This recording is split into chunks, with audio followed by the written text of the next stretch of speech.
Un saludo a todas las personas que están aquí. Si es que tú estás por primera vez viendo, bienvenido. Somos comunidad y nos caracterizamos por amar al Señor con todo el corazón y amar a las personas.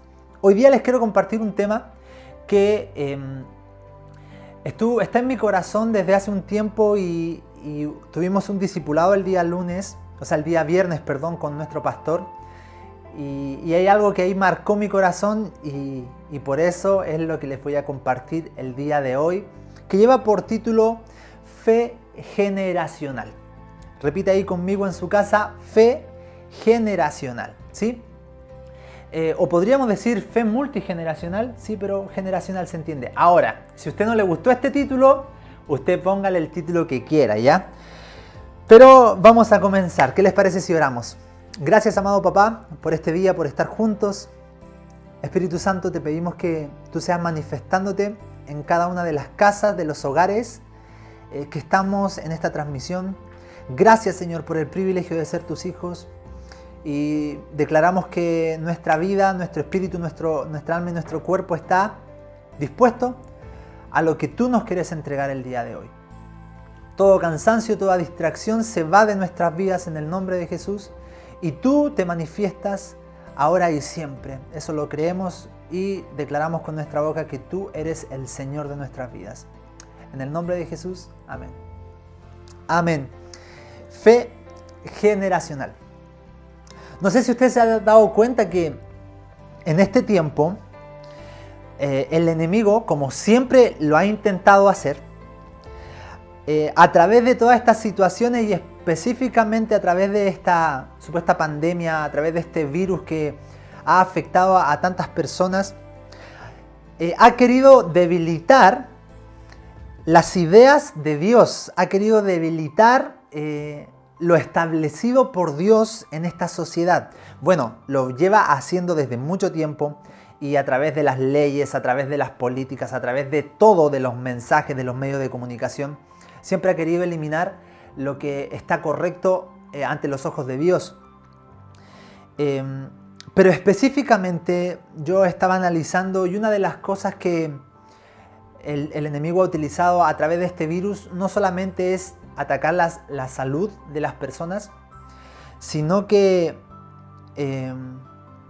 ha querido afectar todo lo relacionado a Dios en relación a nuestra comunión con las demás personas, pero principalmente con nuestras generaciones. Antiguamente, ¿por qué digo antiguo? Porque hace 1 año y medio era normal, ¿no? Y juntémonos, vamos a tomar tecito, hagamos esto, juntémonos, hagamos reuniones, juntémonos en las casas.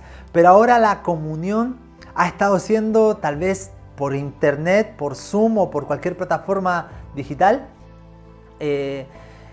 A las personas que les gusta juntarse, les gusta estar, como dice el buen chileno, apatotados. No ha podido ser así por causa de este tiempo que estamos viviendo. Y el enemigo ha querido eliminar eso, que es algo esencial para el ser humano. Si nosotros vemos en la Escritura, la comunión es algo que es la esencia de Dios. El Padre, el Hijo y el Espíritu Santo tienen una relación perfecta. Esta hermosa Trinidad es esencialmente comunión. Y eso es lo que Jesús le dice a todas las personas, lo que Dios nos dice a nosotros. Estén juntos, no es bueno que el hombre esté solo. Entonces, ha querido afectar el enemigo la relación, la comunión. Pero también ha querido afectar no solamente la salud, sino que nuestras emociones, a través del miedo. Y a través del miedo hacia nuestras generaciones. Si bien entendemos que el virus, el índice de mortandad en niños es muy bajo, pero no está afectando a las próximas generaciones a través de eso, sino que a través de los conceptos y a través de las emociones que produce todo esto. Las emociones del temor, el miedo, el cuidado, el que hay, que cualquiera puedo contagiar, de que cuidado, que todo esto de estar con una sensación de temor constante de que si me puedo contagiar o no me puedo contagiar, eso no solamente nos ha afectado a nosotros, sino que a todas las demás personas y a las generaciones, a los niños. Y cuando hay miedo, siempre va a haber siempre va a haber una detención en todo. Siempre va a haber algo que para todo, que trunca todo. Cuando hay miedo, todo se congela. Comienzan los pensamientos de temor. ¿Qué va a pasar con mi hijo? Si es que usted es padre, yo me imagino que tal vez dentro de su mente en este tiempo ha estado estos pensamientos. ¿Qué va a pasar con mi hijo? No hay que tener hijos ya porque este mundo cada vez está peor. ¿Qué va a pasar con los bebés que están naciendo? No hay que tener más hijos porque este mundo cada día está peor. El sistema se va a comer a mi hijo. Si yo estoy viviendo esto, ¿qué le pasará a mi hijo? Si mi hijo está viviendo, ¿qué le va a pasar a mis nietos? Inconscientemente y hasta conscientemente, esto ha provocado un temor en las generaciones, y no solamente en ellos, sino que en cómo nosotros vemos a las generaciones, a las próximas generaciones, a los prejuveniles, a los juveniles, a los niños. Es por esto que la urgencia en este tiempo es tener una fe generacional, una fe multigeneracional. Vamos a leer un poquito Josué 2 del 6 en adelante. Repito, Josué 2 del 6 en adelante. Voy a estar leyendo, voy a estar bien atento a mis apuntes acá para no salirme tanto del tema. Y espero que se entienda bien. Eso le estaba pidiendo al Señor. Señor, te pido que lo que pusiste en mi corazón lo pueda transmitir bien. ¿Sí? Porque yo soy medio disperso, entonces... ¿Viste? Ya me perdí ya. Vamos, Josué 2.6. Emma, tenés que reírte cuando tire una broma, ya, por favor, porque necesito ese apoyo de la gente. Dice así, Josué 2 del 6 al 10. Después que Josué despidió al pueblo, cada una de las tribus salió para tomar posesión del territorio que se le había asignado. 7. Los israelitas sirvieron al Señor todo el tiempo que vivieron con Josué. Y los líderes voy a leer de nuevo ya. Los israelitas sirvieron al Señor todo el tiempo que vivió Josué y los líderes que lo sobrevivieron. Aquellos que habían visto todas las grandes cosas que el Señor había hecho por Israel. Entonces Josué, hijo de Nun y siervo del Señor, murió a los 110 años de edad. Lo enterraron en Timnat Será, tierra que se le había asignado en la zona montañosa de Efraín, al norte del monte Gaas.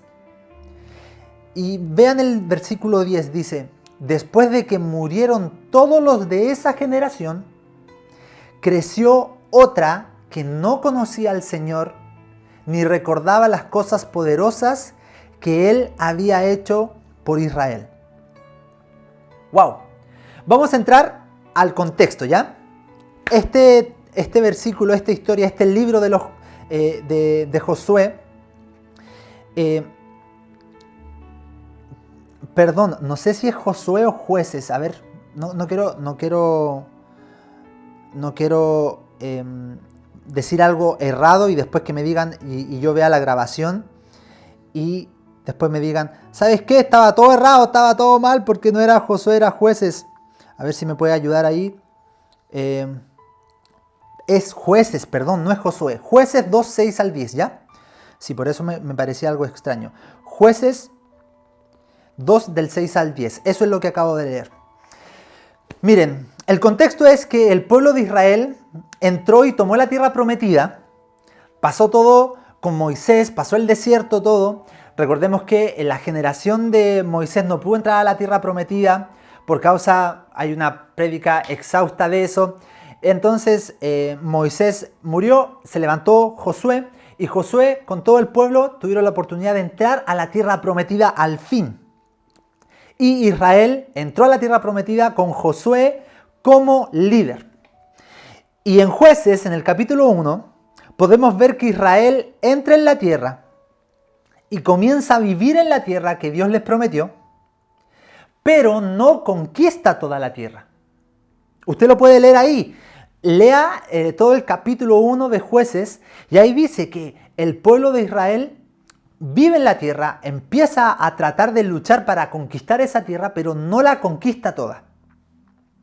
En bastantes versículos podemos ver que el pueblo comienza a ser de los enemigos, de los amorreos, de los cananeos y, como dice un pastor, de todos los feos, pero comienza a ser de estos enemigos esclavos, e incluso en algunas oportunidades se vieron obligados a salir de esos territorios porque el enemigo era más poderoso que ellos.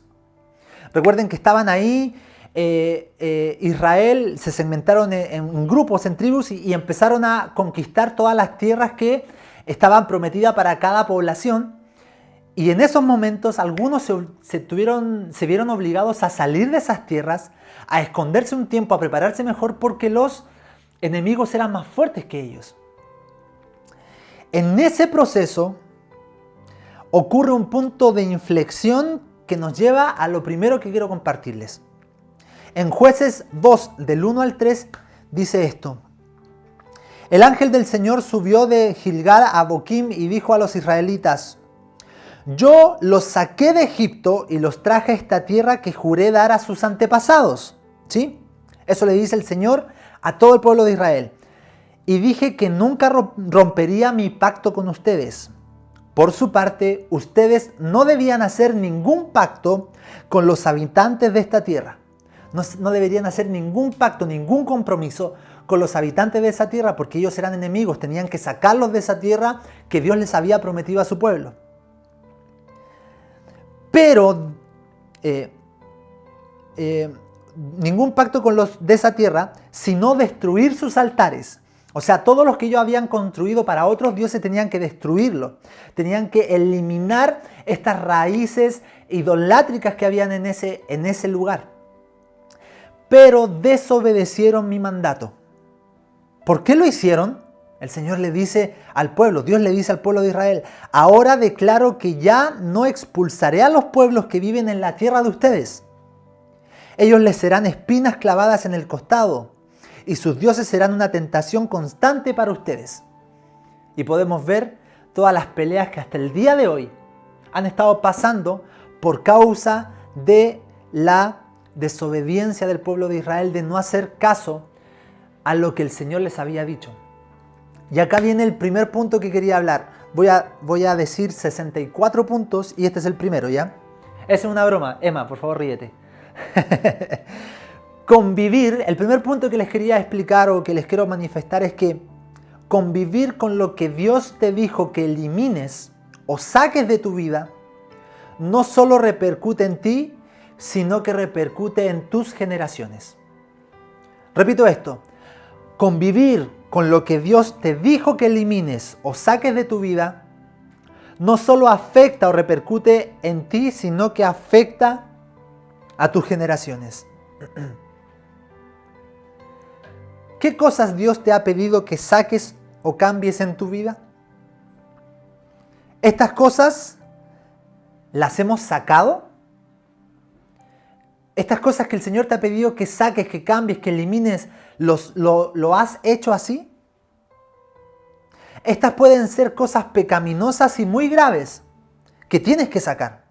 Pero también estas cosas pueden ser cosas incorrectas y que las podemos considerar hasta pequeñas en nuestra vida. Por ejemplo, yo quiero abrir mi corazón con ustedes. Dios en todo este tiempo me ha estado hablando bastante de mi organización. Es decir, cómo yo manejo mis tiempos y que yo me tengo que ordenar en eso. Entonces, Dios me ha estado hablando que yo tengo que reparar y cambiar el ser desorganizado. Y yo sé que si no trabajo en esto, todo mi alrededor va a verse afectado, todo en mi alrededor comienza a fallar, hasta mi salud empieza a deteriorarse y por ende mis generaciones, por causa de tal vez no cambiar esto de mi organización, se van a ver afectadas. Usted puede ver lo que acabamos de leer en Jueces 2 del 1 al 3. El Señor les dio una instrucción clara al pueblo. Ustedes no tienen que juntarse, no tienen que convivir con estas personas. Tienen que eliminar sus altares. Claras. Tienen que batallar con ellos y expulsarlos de la tierra. Pero el pueblo de Israel no lo hizo así. Y yo le estoy hablando de cosas prácticas, ¿verdad? Porque muchas veces tal vez nosotros no vamos a estar en esta situación de estar batallando por un terreno físico. Pero todo esto lo llevamos a nuestro interior, a nuestro hogar, a nuestra generación, a nuestra casa. ¿Qué es lo que el Señor te ha estado hablando? Que tienes que cambiar, que tienes que eliminar, que no tienes que convivir con ello. Y tú has seguido en eso y has seguido conviviendo con eso. Dios te ha hablado de tu economía. Haz los cambios necesarios. Dios te ha hablado de que tus hábitos no están buenos. Haz los cambios necesarios. Elimina esos malos hábitos de tu vida. Dios te ha estado hablando de tu salud, de cómo hablas, de tu integridad, de cómo te desarrollas. Dios te ha estado hablando de qué ven tus ojos, qué escuchan tus oídos. No convivas con esas cosas. No convivas con lo que delante de Dios es algo errado en tu vida. Sácalo de tu vida. Porque esto no te afecta solamente a ti. Afecta a tu entorno y afectará a tus generaciones. Es por eso que tenemos tantos hijos, tal vez con padres ausentes. Porque los padres nunca cambiaron las cosas que tenían que cambiar en su vida. Y eso puede ser entendible de padres que no han conocido nunca a Dios. Pero no puede ser que hijos de padres cristianos tienen más dramas que hijos de padres no cristianos por causa de que Dios te dijo algo y no lo has cambiado. Amados, esto te lo digo con mucho amor. Como siempre digo, un mensaje de chispitas para ti. Pero es así. Es así el Señor, y le estoy pidiendo al Señor que te confronte en amor. Si es que tú como padre, si es que tú como madre, como encargado de una familia, te has estado dando cuenta qué cosas están mal. El Señor te ha mostrado qué cosas tienes que cambiar y tú has seguido conviviendo con eso. Has seguido conviviendo con el pecado. Has seguido conviviendo tal vez con cosas que tú las consideras, sí, son fallas, son errores, son pequeños. Pero en realidad no son tan pequeños. No debemos tolerar el pecado. No toleres, no convivas con lo que Dios te dijo que elimines. El Señor les dijo al pueblo de Israel, elimina sus altares, no hagas pacto con ellos, no hagas ninguna relación con ellos. Y el pueblo de Israel no hizo eso. El segundo punto, seguimos en esto. La desobediencia apaga la fe. La desobediencia es enemigo de la fe. En Jueces 2:2 dice esto, miren. Yo todo esto lo estoy leyendo en la Nueva Traducción Viviente, ¿sí? En Jueces 2:2 dice esto, por su parte, ustedes no debían hacer ningún pacto con los habitantes de esta tierra, sino destruir sus altares. Pero desobedecieron mi mandato.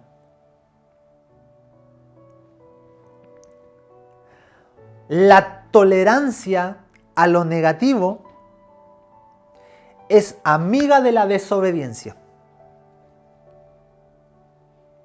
Algunas cosas las toleramos en nuestra vida porque nos acomodamos a desobedecer a Dios. Repito esto, algunas cosas las toleramos en nuestra vida porque hemos decidido desobedecer a Dios. Y como estamos desobedeciendo a Dios, sí o sí empezamos a tolerar muchas cosas en nuestra vida, en nuestro entorno, en nuestra forma de vivir.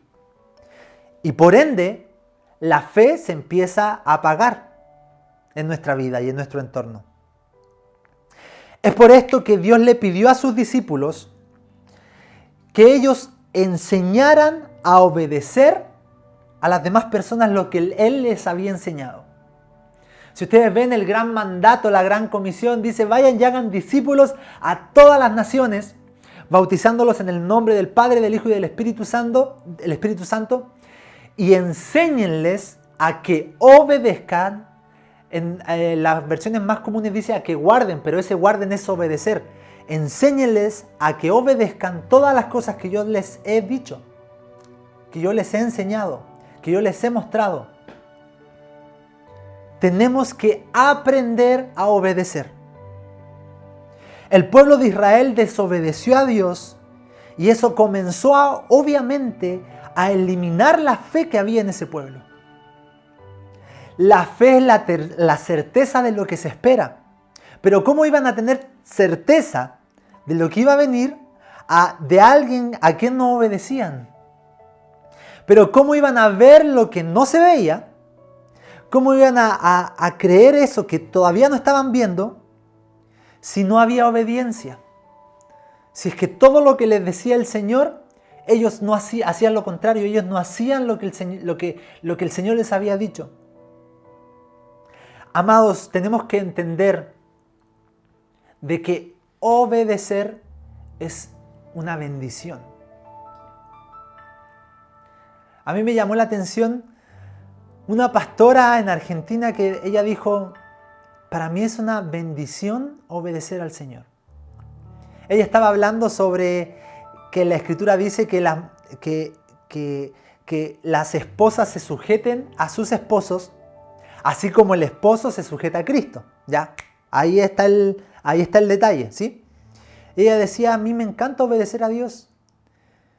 Y es una bendición obedecerlo y es una bendición estar sujeta a mi esposo porque Él es un hombre de Dios. Y a mí me llama mucho la atención eso. Muchas veces nosotros no entendemos que la obediencia es una bendición, sino que la vemos como obligación, como algo que cuesta. Pero todo lo que el Señor nos dice es para después ver su mano de poder y de milagros ahí, y para que podamos ver que todo lo que nosotros estamos obedeciendo genera una transformación en todo lo que viene después de eso. La desobediencia es enemiga de la fe, apaga la fe. Y eso le pasó al pueblo de Israel. 3. Las convicciones correctas en Dios generan un legado correcto. Pero solamente ver milagros no pasa nada. Repito, las convicciones correctas en Dios generan un legado correcto. Ver milagros no genera un legado. No genera un legado correcto. Ahora les explico esto. En Jueces 2:10 dice, después que murieron todos los de esa generación, eso es lo que leímos al final en Jueces 2:10. Voy a cambiarlo al tiro. Jueces 2:10 dice, después de que murieron todos de esa generación de Josué, creció otra que no conocía al Señor ni recordaba las cosas poderosas que Él había hecho por Israel. Muchos vieron todos los milagros que Jesús hizo. Muchos de los seguidores vieron todos los milagros que Jesús hizo. Hasta escucharon las enseñanzas de Jesús. Pero como no permitieron que el reino de Dios transformara sus vidas, y como no permitieron que el reino de Dios transformara sus vidas, no se generaron convicciones en sus corazones, llegó el momento en que tenían que decir si mataban a Jesús o no, y todos dijeron crucifiquen a Jesús. Muchos en este tiempo han visto milagros de Jesús, han escuchado de Jesús, pero si nosotros no permitimos que el reino de Dios se establezca en nuestras vidas, transforme nuestras vidas y se generen las convicciones correctas, entonces tal vez en un futuro próximo no vamos a estar juntos. Y lamentablemente tal vez esto ha pasado. Muchos vieron milagros, muchos escucharon las prédicas, pero no abrieron su corazón, no abrieron su vida al reino de Dios, no generaron convicciones correctas y ya no están con nosotros. Ni ellos, ni sus generaciones.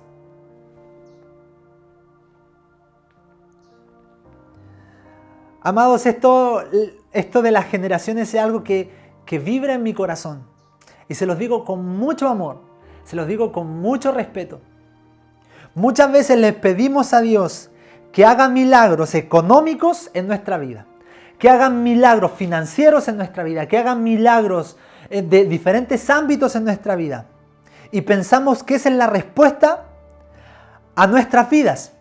Y decimos, si mi hijo ve un milagro, si mi nieto ve lo que tú estás haciendo en la vida, en mi economía, por ejemplo, entonces va a ir a la iglesia. Entonces va a ser transformado.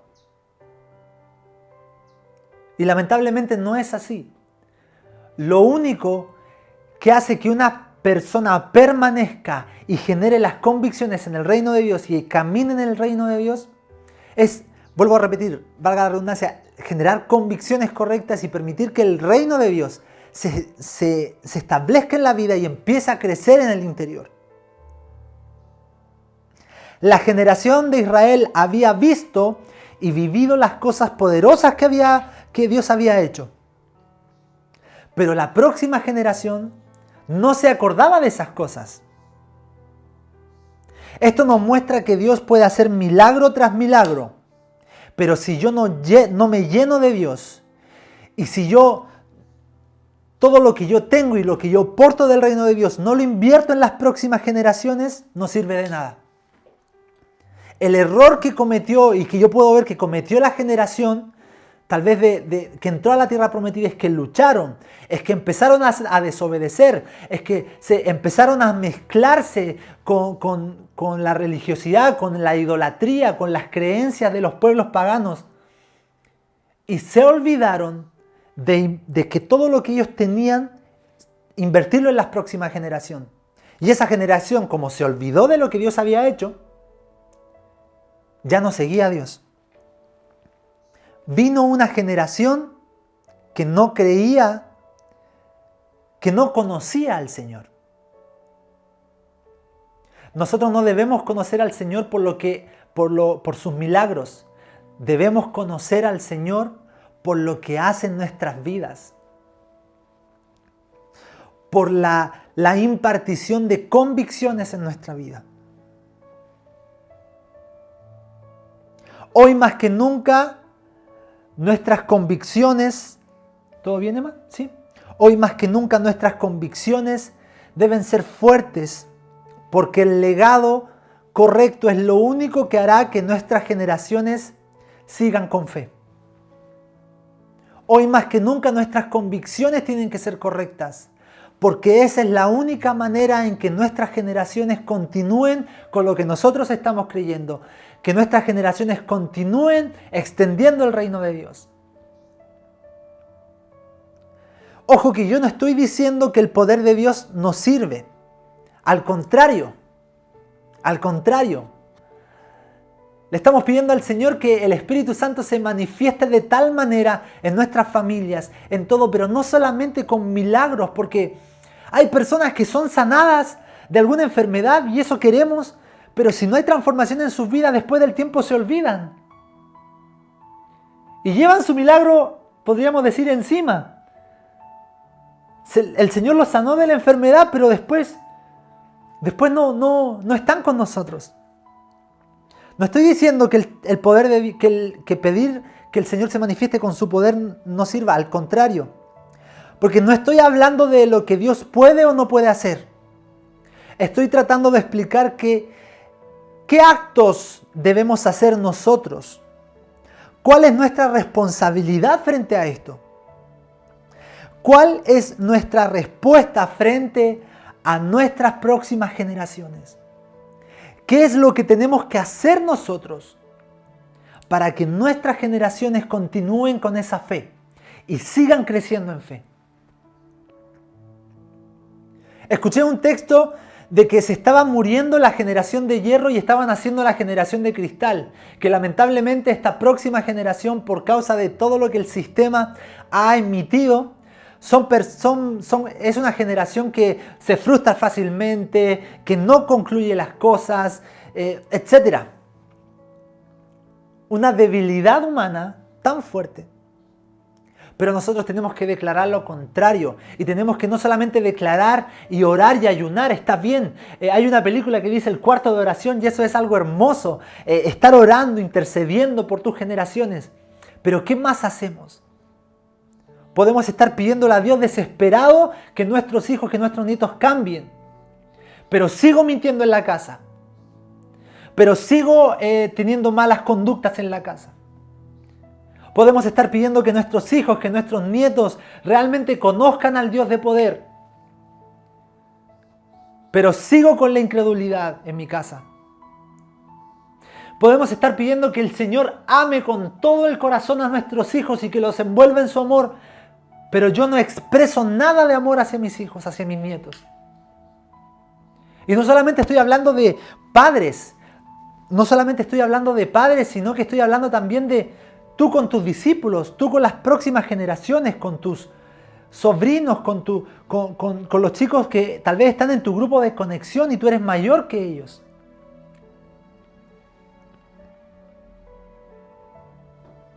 ¿Cuál es nuestra respuesta frente a las generaciones? El punto 4, y después voy a decir otro punto más y voy a terminar. Dios sembró a su Hijo para cosechar hijos. Nosotros todos entendemos el poder de la siembra y la cosecha. Y nuestro pastor incluso nos ha dicho que toda semilla se reproduce según su género, ¿verdad? Si yo planto una semilla de sandía, voy a cosechar sandías. Si yo planto una semilla de manzana, voy a cosechar manzanas. Y podemos ver lo que Dios hizo en Juan 3:16, dice, de tal manera Dios amó al mundo, el Padre amó al mundo, nos amó a nosotros, que entregó a su Hijo, que hizo un acto de sembrar a su Hijo. ¿Para qué? Para cosechar muchos hijos por medio de Jesucristo. Si nosotros creemos que por solamente nuestro compromiso con Dios, nuestros hijos estarán bien, estamos equivocados. Mi papá siempre me decía, hijo, Dios solamente tiene hijos, no tiene nietos. O sea, mi relación con Dios es una cosa, pero tu relación con Dios es otra. Entonces nosotros no podemos decir, no, yo estoy súper bien con el Señor, así que mi hijo asegurado. Al contrario. Nuestra fe tiene que continuar en nuestras generaciones. Para que nuestros hijos, para que la próxima generación, para que nuestros nietos declaren con su boca que Jesús es el Señor y se transformen en hijos y en hijos del reino de Dios. No puede ser que nuestro anhelo sea que hoy cuando mi hijo crezca y le guste el fútbol, tiene que ser de Colo-Colo. Yo he escuchado a algunas personas así, es que yo soy de Colo-Colo, mi papá fue de Colo-Colo, pero es impensado que mi hijo sea de la U. Es impensado que estoy dando un ejemplo de fútbol, ¿ya? Esto puede ser con cualquier otra creencia humana, pero es impensado que mi hijo de la U, si mi hijo tiene que ser de Colo-Colo. Pero con Dios, no, es que Él tiene que elegir. O sea, yo lo voy a obligar, yo voy a esforzarme y es impensado que Él sea de otro equipo, que Él sea del equipo contrario al que soy yo, pero cuando hablamos de Dios, no, es que Él tiene que elegir, yo no lo voy a obligar. No, es que Él no puede faltar a ninguna clase de la universidad, a ninguna clase del colegio, no puede faltar porque eso es lo principal. Pero en las reuniones de la congregación donde hay instancias para que nuestros hijos estén, no, es que Él no quiere. Es que Él no quiere, entonces no lo puedo obligar. Son cosas que humanamente se ven tan correctas, pero espiritualmente son tan incorrectas. Y no estoy acá hablando de una imposición, sino que estoy hablando de la pasión que nosotros tenemos por Cristo, que desde pequeños nosotros trabajamos para que cuando grandes no sucedan estas cosas, para que cuando grandes sea tan natural, sea tan hermoso, ellos tengan una relación tan genuina con Dios que no tengamos ni que obligarlos ni que no obligarlos, sino que ellos van a estar tan llenos del Señor que es algo natural para ellos. De eso estoy hablando. Nuestras generaciones le pertenecen a Dios. Pero siempre y cuando nosotros generemos estrategias y luchemos espiritualmente, pero también de manera práctica, para que nuestra generación permanezca en la fe. Nuestras próximas generaciones permanezcan en la fe. Debemos entender nuestro rol. Debemos entender que nuestro rol es que la fe permanezca en nuestras generaciones. Es que el reino de Dios permanezca en nuestras generaciones. Es que nuestras convicciones sean las correctas y esas mismas convicciones permanezcan en las generaciones. No puede ser, hermanos, que luchemos tanto por mantener algunas costumbres familiares que pueden ser buenas o malas, pero que no luchemos por que se permanezca en nuestra familia el reino de Dios y sus principios. No, es que en mi familia todos los domingos es sagrado que almorzamos juntos. Esa es una costumbre humana y linda. Pero después decimos, no, pero es que en mi familia nosotros no hablamos tanto, nuestros hijos no hablamos tanto de los principios de Dios porque cada uno tiene que elegir. Dios sembró a su hijo para cosechar hijos. Y el último punto, y con esto quiero terminar. ¿Ha estado atrevido lo que estoy diciendo? No es cierto, Emma. Perfecto. La fe produce clamor y si clamamos, Dios escuchará. La fe produce clamor y si clamamos, Dios escuchará. Volvamos a la historia del pueblo de Israel. Una de las cosas que podemos ver en este libro de los jueces que caracterizaba al pueblo de Israel es que pueden haberse alejado de Dios todas estas veces. Pueden haber cometido miles de errores, más que cualquiera de nosotros. Si usted ve el libro de los jueces, ¿por qué se llama así? Porque Dios levantaba a personas, a jueces, a personas que confrontaban al pueblo de Israel y le decían, ustedes tienen que volverse a Dios por todos los errores que Israel cometía. Entonces se levantaba un juez, Israel volvía a los caminos del Señor, después se desaparecía ese juez, Israel volvía a cometer pecados, se levantaba otro juez o jueces y volvía de nuevo Israel a los caminos del Señor y a conocer a Cristo, y así era un ciclo que se repetía. Entonces podemos ver que Israel puede haber cometido todos estos errores más que cualquiera de nosotros. Se pudo haber alejado todas estas veces del Señor más que cualquiera de nosotros. Pero siempre en algún momento, en algún instante, había un clamor. Un clamor de arrepentimiento, un clamor de necesidad por Dios, un clamor para que Dios se manifestara, un clamor para que Dios nos transformara, un clamor para que Dios perdonara al pueblo. Y es por ese clamor que las cosas comenzaban a cambiar.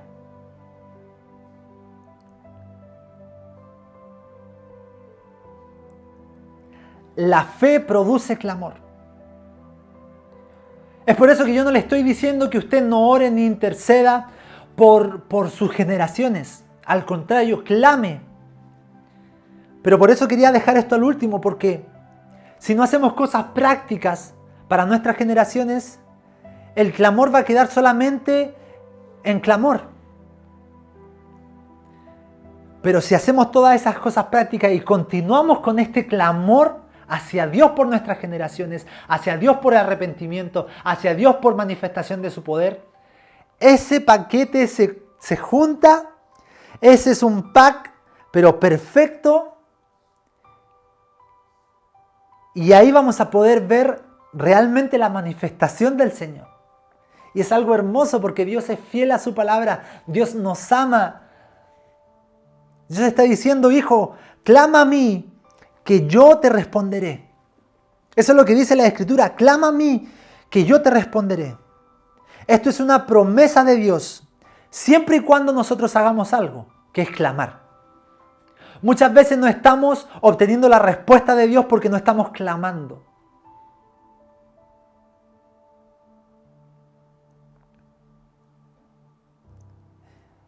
En Hebreos dice que por la fe los antiguos alcanzaron promesas. Por la fe alcanzaron promesas. Nuestra fe en Jesucristo es para alcanzar las promesas que están en su palabra. Pero siempre y cuando tengamos un corazón de clamor hacia nuestro Señor. Decirle, Señor, tú dijiste que mis generaciones son tuyas. Y yo te estoy clamando para que así sea, porque tú eres fiel a tu palabra. Y te aseguro que el Señor te va a responder.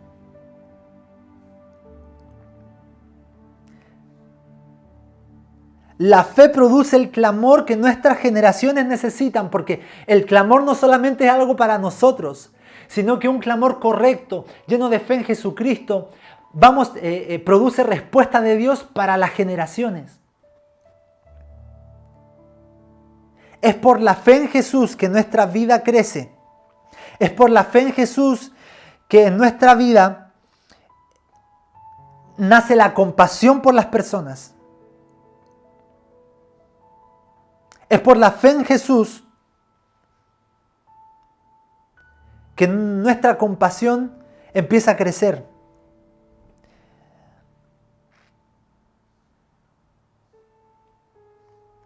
Es por la fe en Jesús que en nuestra vida tiene que haber tanta compasión por las personas y tiene que estar el deseo ferviente que nuestras generaciones sigan alcanzando promesas.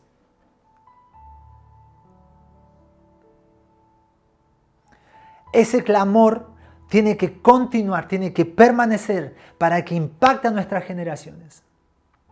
Y así podamos ver que nuestras próximas generaciones tengan esa misma fe y sigan alcanzando esas promesas. En el discipulado del día viernes hay algo tan lindo que nos contó el pastor Oscar. Un besito y un saludo para el pastor Oscar de San Felipe y toda su familia. Y él decía que estaba su hija con su nieto. La Karina con Mateo, que es el hijo de Sebastián. Y la Karina llamó a Sebastián y Sebastián no le contestó y la Karina dijo, wow, mi hermano no me contesta. Y el chiquitito le dijo, no, es que el papá está trabajando. Es por eso que no te contesta. Ya voy a llamar a mi papá. Y la Karina llama al pastor Oscar y el pastor Oscar tampoco le contesta. Mi papá no me contesta. Y el Mateito chiquitito, tiene creo que 5 o 6 años, le dijo, es que el tata debe estar orando, por eso no te contesta. A los 6, 7 años la tenía clara. Hasta en esos pensamientos, en esos comentarios podemos ver que hay cosas naturales que, por cosas que nosotros hacemos prácticas, afectan a nuestras generaciones. Y yo estoy seguro que él, tanto como mis sobrinos, mis futuros hijos, van a estar tan claros en sus convicciones y voy a luchar para que así sea, con todo lo que les hablé, porque nosotros tenemos que confiar en Cristo y tenemos que declarar que nuestras generaciones van a ser para Él y van a transformar el mundo. Lo último que les digo, amados, Dios siempre gana. Dios siempre gana. Y si Él es con nosotros, ¿quién contra nosotros? Una fe generacional. Repetimos los puntos. Convivir con lo que Dios te dijo que elimines o que saques no solo repercute en ti, sino que afecta o repercute en tus generaciones. Punto número 2, la desobediencia es enemiga de la fe, apaga la fe, no debemos ser desobedientes, debemos ser obedientes. Y podríamos cambiar esto y decir, la obediencia hace que la fe permanezca. Las convicciones correctas en Dios generan un legado correcto. Pero ver solamente milagros no genera legado.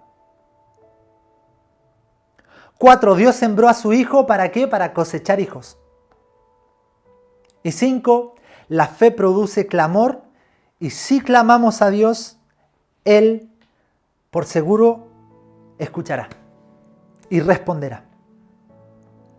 Amén. Amén. Y eso les tenía que compartir. Espero que el Señor se manifieste en cada uno de nosotros. Y como dije al final, Dios no pierde. Papito, mamita, si es que tú tienes, o abuelos, si es que tú tienes a hijos que están tal vez en este momento pasando por dificultades, sigue creyendo en Dios, pero hazte cargo. Nosotros como congregación estamos generando muchas herramientas y queremos ayudar para que las generaciones, las próximas generaciones, sean igual de fuertes que tal vez nuestra generación o nuestros antepasados fueron. Yo elimino este pensamiento de que las próximas generaciones van a olvidar al Señor. Al contrario, van a ser más poderosas. Ánimo, estamos juntos. Y si tú eres joven, juvenil, niño y me estás escuchando, quiero decirte que estar en el Señor es lo más entretenido que hay. Estar en el Señor es lo más hermoso que puede existir. Y hay plenitud. Hay plenitud de vida en Cristo. Te estamos esperando y estamos juntos todos trabajando para la extensión del reino de Dios. Para que el Señor se manifieste y nuestra generación y nuestro entorno sea transformado. Amén. Amén, gracias Señor, ahí están comentando, amén, amén, eso me gusta, amén, qué hermosa palabra, dice ahí Lucía Corona, gracias mi Dios por tu palabra hermosa, qué lindo. Rosa de Sarón dice, excelente palabra, una generación de relevo, así es, qué lindo. Vamos a orar. Si es que tú, primera vez que estás acá y no has entregado tu vida a Cristo, quiero decirte que Él quiere tener una relación personal, hermosa, pero no solamente personal, sino que quiere transformar tu vida. Así que si estás ahí y quieres entregar tu vida a Cristo, repite conmigo esta simple oración. Pero tienes que hacerlo de corazón y creyendo en fe, como estábamos hablando, que Él está ahí, que Jesucristo está ahí. Vamos a orar, ¿sí? Repite conmigo. Gracias, amado Jesús, por este día. En este momento yo entrego mi vida a ti. Y yo también te recibo en mi corazón. Y reconozco que cometí errores, pero que ahora entrego mi vida a ti para que tú seas mi Señor y mi Salvador. Y declaro que con mi vida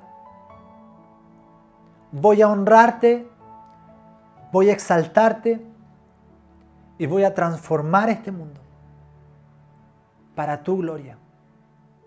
Gracias, amado Jesús. Amén y amén. Si tú hiciste esta oración con nosotros, te pedimos que nos escribas en nuestras redes sociales. Va a estar apareciendo en pantalla ahí. Tú nos puedes ver en YouTube, en Facebook o en Instagram. Escríbenos por interno. Queremos ser parte, queremos conocerte y queremos que tú seas parte de nosotros y nosotros ser parte de ti. Y te vamos a ingresar a un grupo de conexión para que tú puedas seguir creciendo en el Señor. Y qué hermosa es la confesión que tú hiciste. Gozo hay en el cielo por un pecador que se arrepiente. ¿Sí? Y ahora, para finalizar, vamos a orar por esta palabra. ¿Sí? Cierra tus ojos ahí. Si es que ustedes están en familia, tomen a sus hijos, a sus nietos, oren por ellos mientras yo estoy orando. Si es que están ahí solitos también, o si es que tú eres un matrimonio, como en mi caso, que Aún no tenemos bebés, pero siempre no tenemos hijos, pero siempre con mi esposa declaramos, aunque aún no están con nosotros, declaramos que nuestras generaciones le van a pertenecer a Cristo. Así que ahí tómate de las manos y ora conmigo, ¿ya? Gracias, Señor, por esta hermosa palabra. Papito, te pedimos que tú te manifiestes. Gracias, Señor, porque tú nos confrontas en amor y nosotros queremos responder a ese llamado, pero también nosotros queremos clamar sabiendo que tú respondes a nuestro clamor y declaramos que nuestras generaciones son tuyas, nuestras próximas generaciones, nuestros hijos, nuestros nietos, nuestro entorno te pertenece, te va a seguir, te van a honrar con todo lo que ellos hagan, van a adorarte a ti y van a manifestar de tu reino, papá.